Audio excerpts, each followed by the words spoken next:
Bonjour, il y a des moments où le Saint-Esprit ne parle pas, mais il témoigne dans notre cœur. Et vous savez, c'est aussi puissant que lorsqu'il parle, aussi puissant que lorsque on entend sa voix.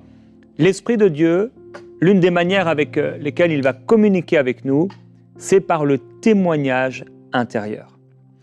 On a lu cette semaine ce passage de Ézéchiel au chapitre 36, prophétique, où Dieu dit « Je vous donnerai un cœur nouveau et je mettrai en vous un esprit nouveau. J'ôterai de votre chair le cœur de pierre et je vous donnerai un cœur de chair.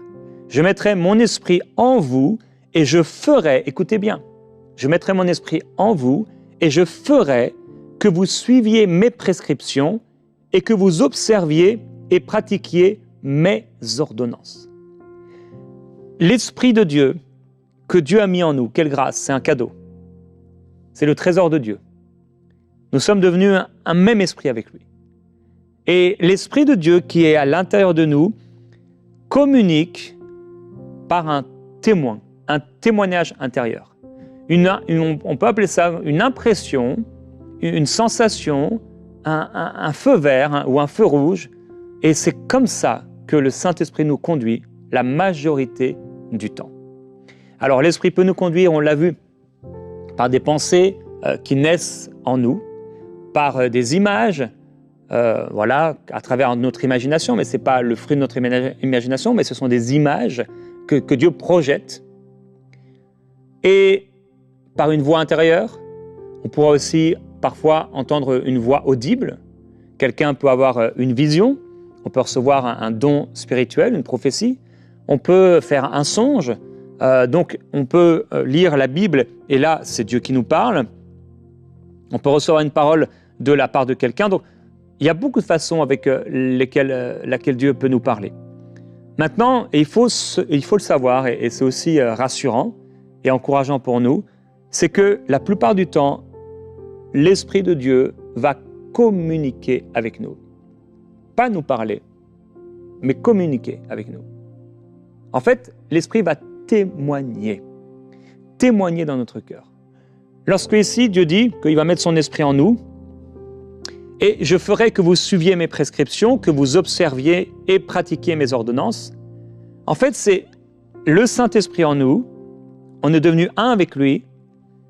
L'Esprit en nous pousse à suivre les prescriptions, les ordonnances de Dieu. Ça devient en fait naturel. On est naturellement poussé à faire des choses. On est naturellement poussé vers le bien. On est naturellement poussé à des actes qui sont justes. Ça devient naturel, spirituellement naturel, ou naturellement spirituel. C'est facile, c'est normal. C'est quelque chose qui se passe à l'intérieur de nous à cause de la présence du Saint-Esprit en nous, et ça devient naturel. Quand quelqu'un a en lui un esprit impur, cette personne, tout à coup, fait naturellement des choses qu'auparavant elle ne faisait pas. Quelqu'un qui a un esprit mauvais, il a peut-être ouvert des portes dans sa chair. On pourrait par exemple parler de quelqu'un qui vit dans l'impudicité, dans le voyeurisme, et il ouvre des portes, il chope des démons, des esprits mauvais, qui vont l'oppresser, qui vont habiter dans son âme, voire pire, et tout à coup, cette personne, ça devient naturel, encore plus naturel pour elle, de faire toutes sortes de choses horribles, des vices, etc., contre nature, toutes sortes de choses. Parce qu'elle est habitée par un esprit qui la pousse à faire des choses. C'est pour ça qu'on retrouve des esprits chez des gens, des esprits de folie, on peut avoir des esprits de mensonge, donc la personne naît, elle vit dans un mensonge constant, au point de croire même ce qu'elle dit. Ça peut être des esprits de rejet, la personne se sent constamment rejetée, et ça, c'est des fruits de l'esprit mauvais qui habite en elle. Maintenant, ce n'est pas tous ceux qui mentent ou tous ceux qui ont parfois le sentiment d'être rejetés qui ont un esprit mauvais. Quand nous avons le Saint-Esprit, on fait par nature, notre nouvelle nature, des choses à cause de l'Esprit qui est en nous. Dans Romains, au chapitre 8, il est écrit au verset 16, « L'Esprit, donc le Saint-Esprit, l'Esprit lui-même rend témoignage à notre esprit que nous sommes enfants de Dieu. » J'aime ce verset, puisqu'on voit ici que l'Esprit de Dieu va témoigner. Témoigner. C'est comme un témoin à la barre. Donc, il y a les avocats, les juges qui sont là, cour de justice, et quelqu'un, on vient l'appeler pour témoigner.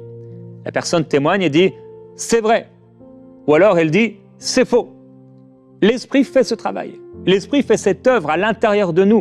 Vous vous souvenez, Jésus a dit de lui qu'il rappellerait les paroles de Jésus, qu'il nous montrerait les choses à venir et qu'il nous conduirait dans la vérité. Alors, c'est merveilleux parce qu'en fait, l'Esprit de Dieu, la plupart du temps, on ne va pas entendre sa voix, mais il communique avec nous. Il témoigne. Tu veux faire quelque chose et tu peux prier. Et il faut prier. Seigneur, conduis-moi. Seigneur, montre-moi, est-ce que c'est la bonne chose? Seigneur, parle-moi. C'est bien, mais sache qu'il va le faire. Il va te conduire et te diriger. Donc, il faut qu'on lui fasse confiance, qu'on croit qu'à partir du moment où on prie, qu'on est enfant de Dieu, et on prie régulièrement pour un sujet particulier, l'Esprit de Dieu en nous va nous conduire.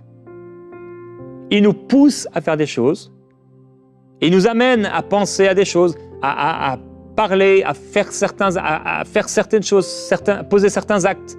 Et en fait, c'est nous qui le faisons, mais c'est l'Esprit qui nous pousse à faire ces choses. Et l'Esprit va témoigner dans notre cœur. C'est vraiment son ministère. Il est là comme donc devant le juge, l'avocat et devant les personnes qui sont là, à l'avant, ceux qui vont accuser, l'accusé, il va témoigner. Donc là, tu te retrouves en train de vouloir faire quelque chose et le témoin est à la barre et il témoigne. Ça, c'est pas bon. Ne le fais pas. Oui, témoigne. Ça, c'est bon. Vas-y, go, vas-y, fais-le. Et donc, tu te prépares à faire cette chose-là. Tu es en train de chercher des études. Et quelles études faire? Tu ne sais pas quoi faire. Quelles études faire? Il y a tout un tas de trucs devant toi, de propositions, mais c'est tellement compliqué. Je ne sais pas, imaginons que tu aies 5 choix. Tu as prié. Prends 5 feuilles différentes. Tu écris sur chacune de ces feuilles la proposition. Peut-être, je ne sais pas, l'université qu'on te propose, ou la ville, ou le métier, ou le poste qu'on te propose. Tu écris. Et tu vas prendre le premier, et tu vas commencer à prier. Tu peux prier en langue. Brasso, Koba, Brassa, Karamai, Brasso. Tu peux citer, voilà, Bordeaux. À Bordeaux. L'autre, c'est Lyon. Il y a Lyon. L'autre, c'est Annecy. L'autre, c'est Coulommiers. L'autre, c'est Genève. Et là, tu as ces 5 villes devant toi. Tu prends la première, tu pries en langue. Seigneur, conduis-moi. Est-ce que c'est là-bas? Est-ce que c'est à Bordeaux que tu veux que je sois? Est-ce que tu m'appelles à aller à Bordeaux, Seigneur? Seigneur, ce n'est pas ma volonté, c'est ta volonté. Seigneur, je suis prêt à faire tout.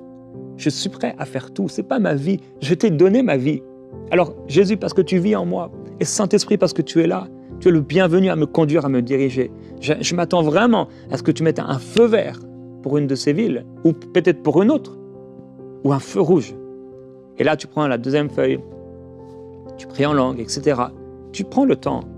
Des fois, on peut prendre des heures à prier sur des jours, des semaines, mais ça, on le fait mal, entre guillemets. Des fois, il faut le faire de manière structurée. Alors, il ne faut pas toujours prier de manière, entre guillemets, structurée. Mais parfois, quand tu as prié, et en fait, il n'y a rien qui se passe, tu ne sais toujours pas, tu es dans la confusion, tu peux faire les choses comme ça de manière structurée. Et donc, tu prends la deuxième feuille, puis la troisième, et au bout d'un moment, il faut qu'on apprenne, c'était le but aussi de la première émission, apprendre à écouter sa voix, mais là, il ne parle pas, en fait. Il ne va pas te parler. Il est possible, bien sûr, qu'il te parle. Mais là, aujourd'hui, je vais parler de ce témoignage. Le témoignage qu'il donne. Tu vas voir que souvent, ce n'est pas toujours le cas, mais il ne va pas enlever les rouges, donc les 4 villes qui ne sont pas bonnes, mais il y en a une en particulier.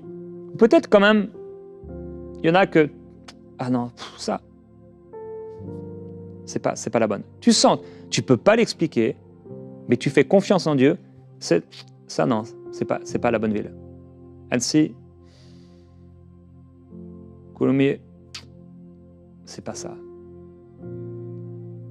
Je sens que c'est pas ça. peut-être Annecy, tu hésites un peu, mais Coulommiers, c'est clair, c'est pas ça. Et là, tu te retrouves donc avec les 4. La 5e, tu l'as oubliée. C'est fini. Si tu t'es trompé, aie confiance en Dieu. Dans la nuit, tu peux rêver de la feuille que tu as laissée là. Mais t'écoutes ton esprit encore, ce témoignage en toi. Et au bout d'un moment, peut-être t'en as enlevé une ou deux ou autre, et il y en a une qui, ça sort du lot. Et c'est pas parce que là-bas, dans cette ville-là, tu connais des gens, ou parce que il y a ceci, il y a cela, mais ça revient. Et c'est pas, j'aime citer ce passage, le royaume de Dieu ne vient pas de façon à frapper les regards. La plupart du temps, l'esprit ne parle pas, il témoigne. C'est un témoin dans ton cœur. C'est une forme de communication. On pourrait dire, il parle, mais c'est une forme de communication. Et il ne faut pas la mépriser. Ne méprise pas parce que c'est puissant. C'est vraiment puissant. Très très fort. Je me souviens lorsqu'on a visité la maison qu'on habite, je vous l'ai déjà raconté, et que je suis entré dans la maison, on voulait acheter une maison, notre première maison. Et on a visité l'intérieur de la maison, et les locataires qui étaient là, déjà tout était dans le noir, ils n'ouvraient pas les portes. On ne pouvait même pas trop regarder à l'intérieur, donc vous savez, ils ouvraient les portes à moitié. Et la visite a duré, ça a été très rapide. On est rentré dans la voiture et j'ai dit à Annabelle, c'est notre maison. C'est notre maison. Et là, elle s'est dit, mais si j'avais su que c'était notre maison, j'aurais beaucoup mieux regardé. Parce que pour elle, elle n'avait pas... mais je savais. Et je ne dis pas qu'elle n'est pas spirituelle, parce qu'elle est très spirituelle. Mais on était juste en train de visiter, en fait. Mais j'ai eu le témoignage. C'est bon. C'est bon. Et il y avait... En fait, et c'est comme ça que j'ai pu acheter des choses, etc. Et c'est le témoignage du Saint-Esprit. Alors, il y a eu des fois, j'ai voulu acheter et l'Esprit, non, il me parle et c'est clair. Parfois même, j'ai fait des rêves. À un moment, je voulais déménager, je voulais acheter une maison et j'ai rêvé de la situation et c'était une catastrophe. Donc, Dieu peut aussi parler comme ça. Mais je veux te dire, mon frère, ma sœur, le Seigneur ne t'a pas abandonné, il ne t'a pas laissé. Jésus a dit, il est préférable qu'il s'en aille parce que sinon, je ne pourrais pas vous envoyer le Saint-Esprit. Donc, le Saint-Esprit, il n'est pas comme Jésus qui était là à un endroit. Il y avait Pierre, Jacques et Jean sur la montagne, c'est tout. Il n'y avait pas les 9 autres. À Gethsémané aussi. Ils avaient été mis un peu plus loin. Et quand Jésus a envoyé les 70, ils étaient 70. À un moment, il y avait des foules, peut-être il y avait des foules de 1000 personnes, ou à un moment, ils se retrouvent dans une famille, ou peut-être devant cet homme possédé, il y a une personne, il y a une famille, il y a une foule. Mais là, il est en chacun de nous, qui l'avons rencontré, qui avons été sauvés. C'est extraordinaire, l'esprit de Jésus. Comme si tu peux imaginer Jésus en chair et en os sur la terre à cette époque-là.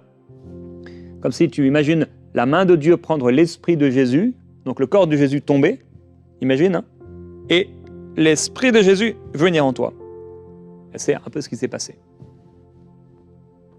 Alors, le corps de Jésus et Jésus vit encore, il est vivant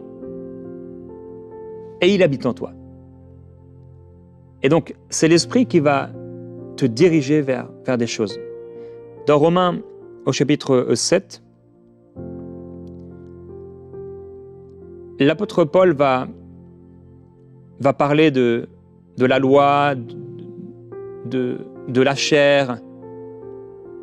Et il dit, ce que j'accomplis, je ne le comprends pas, ce que je veux, je ne le pratique pas, ce que je hais, voilà ce que je fais. Bon, il parle surtout avant de rencontrer Christ. Si ce que je ne veux pas, je le fais, je déclare d'accord avec la loi qu'elle est bonne. Maintenant, ce n'est plus moi qui accomplis cela, mais le péché qui habite en moi. Car je le sais, ce qui est bon n'habite pas en moi, c'est-à-dire dans ma chair. Car je suis à moi-même de vouloir, mais non pas d'accomplir le bien. Je ne fais pas le bien que je veux, mais je pratique le mal que je ne veux pas. Si je fais ce que je ne veux pas, ce n'est plus moi qui l'accomplis, mais le péché qui habite en moi. Je trouve donc cette loi pour moi qui veut faire le bien, le mal est présent à côté de moi. Car je prends plaisir à la loi de Dieu dans mon être intérieur, ma conscience. Mais je vois dans mes membres une autre loi, qui lutte contre la loi de mon intelligence et qui me rend captif de la loi du péché qui est dans mes membres. Malheureux que je suis, mais qui va me délivrer de ce corps de mort? C'est un peu sa conclusion. Si je dois vivre comme ça, mais qui va me délivrer de ce corps? Mais là, il s'exclame, mais grâce soit rendue à Dieu, par Jésus-Christ notre Seigneur. Ainsi donc, par mon intelligence, je suis esclave de la loi de Dieu, tandis que par ma chair, je suis esclave de la loi du péché. Et là, il va parler de la loi de l'esprit. Et en fait, on peut résumer cela ainsi. Bon, sans le Seigneur, c'est évident que c'est la chair et le péché qui nous poussent à faire le mal. Maintenant que nous avons le Seigneur, il y a une nouvelle loi, la loi de l'esprit. Le péché, le vieil homme aimerait nous ramener en arrière, mais l'esprit nous amène quelque part. Alors, il y a dans le livre de Néhémie, et c'est intéressant, je cherchais tout à l'heure dans le livre de Néhémie parce que je ne me souviens pas que dans le livre de Néhémie, Dieu parle. Et pourtant, il y a tout un tas de choses qui se passent. Quand Néhémie va rencontrer, on a parlé des rencontres hier, il va rencontrer ceux qui sont restés ceux qui viennent de Juda, ceux qui arrivent de Juda, il va les questionner, et là, il va ces gens vont lui raconter que c'est vraiment terrible. Les portes sont brûlées par le feu, etc. Les murailles la muraille a des brèches, etc. Et là, il entend ces paroles, il s'assoit, il pleure, et pendant plusieurs jours, il va jeûner, il va prier. Et donc, il y a plusieurs prières de Néhémie qui sont exposées dans le livre de Néhémie, jusqu'au dernier verset où c'est encore Néhémie qui parle. Donc, Néhémie, il prie, Néhémie, il prie, Néhémie, il prie, on le voit prier ici. On les voit beaucoup travailler, on les voit à l'heure, ils reconstruisent les murailles, il y a beaucoup d'efforts, il y a beaucoup de travail, mais je ne vois pas Dieu parler. Néhémie va dire, on voit déjà, il est touché par Dieu. Il est touché dans son cœur. Et il va parler au roi, en ayant dit au Seigneur, « Donne aujourd'hui du succès à ton serviteur, fais-lui obtenir la faveur de cet homme. » J'étais alors échanson du roi. Donc il prie pour avoir la faveur. Dieu ne lui dit pas « Je te donne la faveur », mais quand il va parler au roi, la faveur, il l'a. Pour lui, c'est Dieu qui agit. Ensuite, il va rencontrer son peuple. Il va dire que je leur racontais comment la bonne main de mon Dieu était sur moi. Un peu plus tôt, il a dit « Le roi me l'accorda, car la bonne main de mon Dieu était sur moi. » Ça veut dire que la main de Dieu peut être sur toi et tu n'entends pas Dieu te parler. Mais il y a un témoignage. J'ai raconté hier j'ai rappelé à nouveau comment j'ai rencontré Michael Lebeau. Et il y a eu un témoignage. Et parfois, on m'a demandé, quelqu'un me demandait dernièrement, est-ce que j'avais entendu Dieu me parler pour EMCI, à l'époque enseignement.com. Et je n'ai pas entendu Dieu, mes frères et mes sœurs. J'ai livré ma vie au Seigneur et à cette œuvre pour que Dieu bénisse les gens à travers enseignement.com, alors que je n'ai pas entendu Dieu. Frères et sœurs, le Saint-Esprit ne m'a pas parlé avec des paroles. Et pourtant, j'ai tout abandonné pour lui. Avec 1 an de mariage, on s'est retrouvés à 7 dans une maison. Dieu n'a pas parlé à Annabelle non plus. Il y avait Annabelle et 6 hommes dans la maison. Génial, au bout d'1 an de mariage. À vivre la plupart du temps dans un sous-sol pour faire ce site. J'ai laissé ma Bretagne que j'aime tant, mes parents, ma famille que j'aime tant, pour aller là, vivre là, en région parisienne, là où j'ai dit que je n'irais jamais habiter.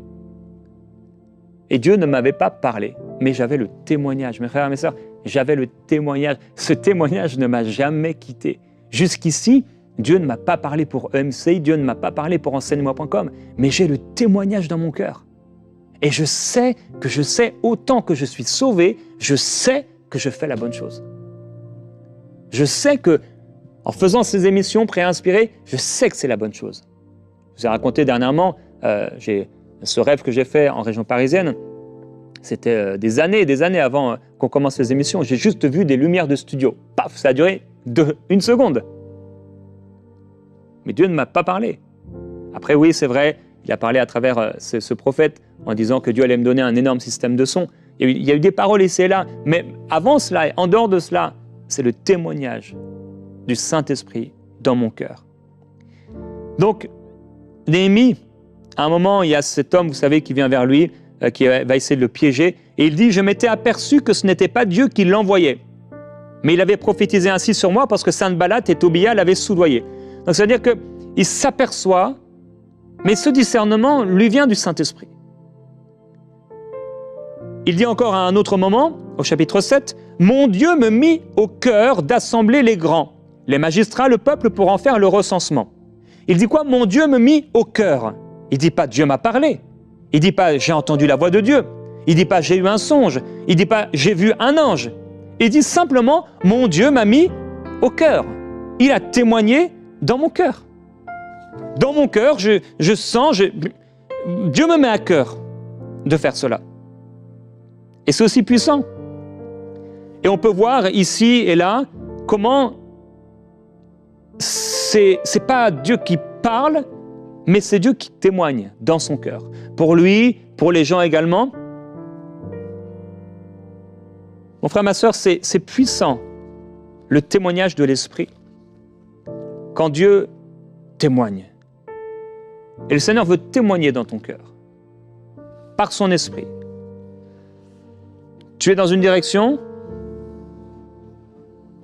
tu vas peut-être pas entendre une voix audible, tu recevras peut-être pas de prophétie. Il y a cet homme de Dieu qui vient dans ton église et tu dis « Oh Seigneur, qu'il prophétise s'il te plaît ». Si Dieu veut le faire, il va le faire. Mais si Dieu veut simplement que ce soit le témoignage dans ton cœur, écoute ce témoignage. Écoute ce témoignage. Quand on a voulu se marier,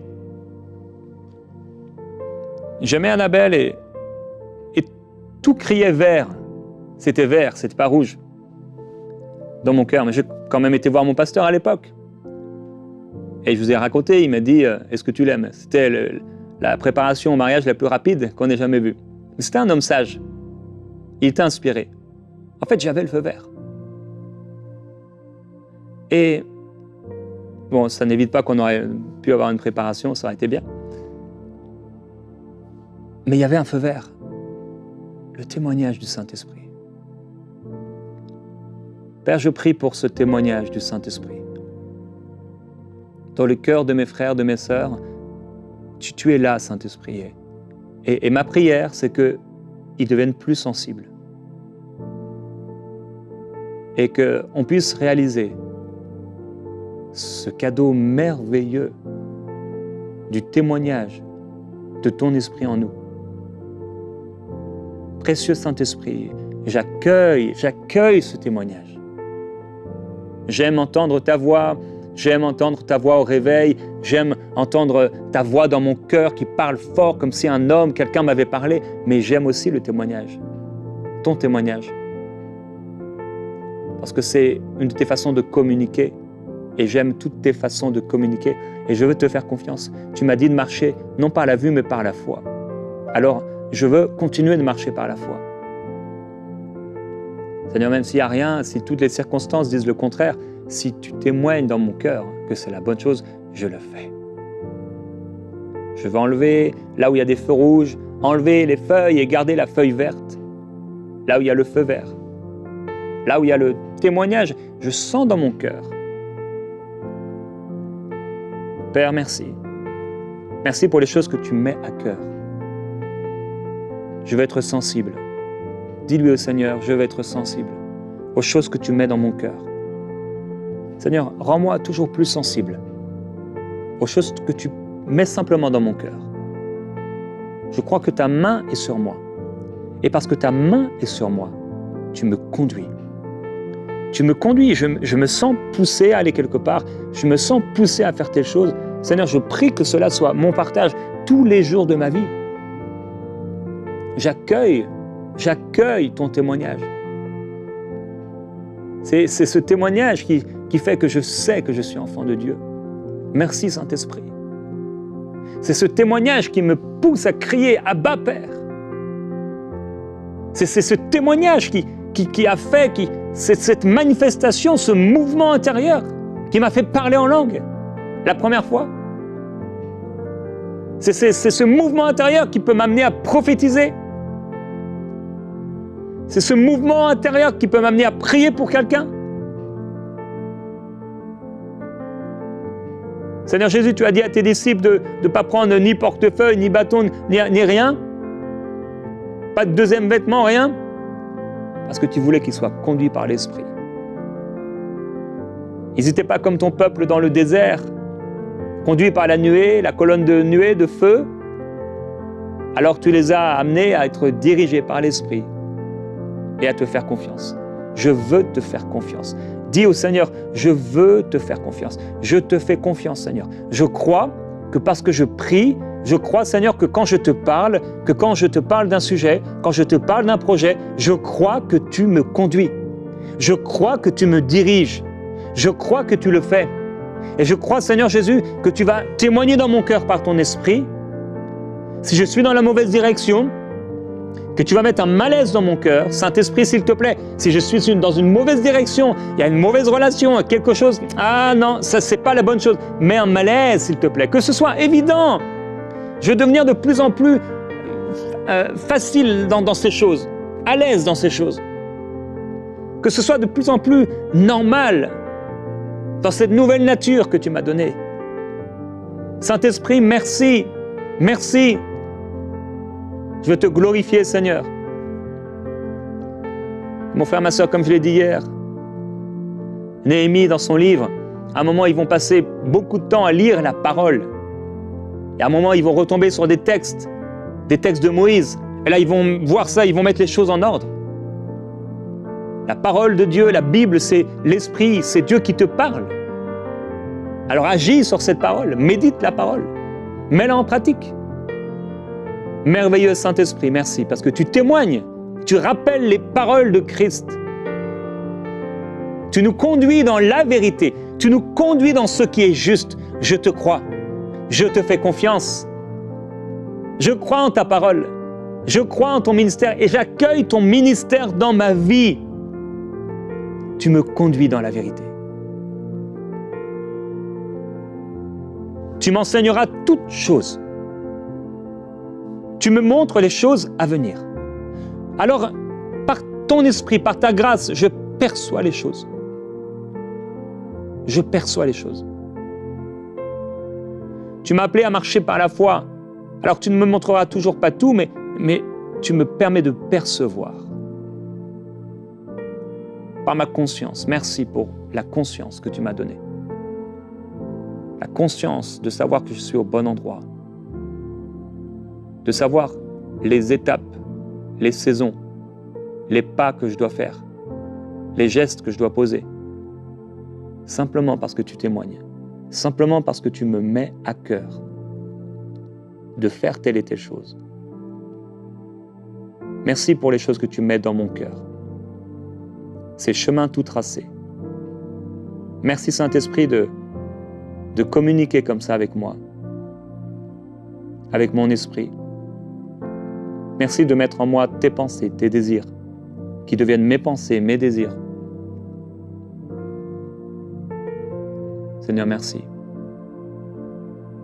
Précieux Saint-Esprit, merci pour ta présence. Merci pour ta fidélité. Dans les temps difficiles, c'est toi, Saint-Esprit, que je vais écouter. Je veux faire confiance à la paix que tu mets dans mon cœur, même s'il y a le trouble, même s'il y a l'orage, même s'il y a la tempête. Si tu mets la paix dans mon cœur comme Jésus qui dort dans la barque, tout va bien aller. Je te fais confiance. Seigneur, merci. Je te glorifie et je t'adore. Amen.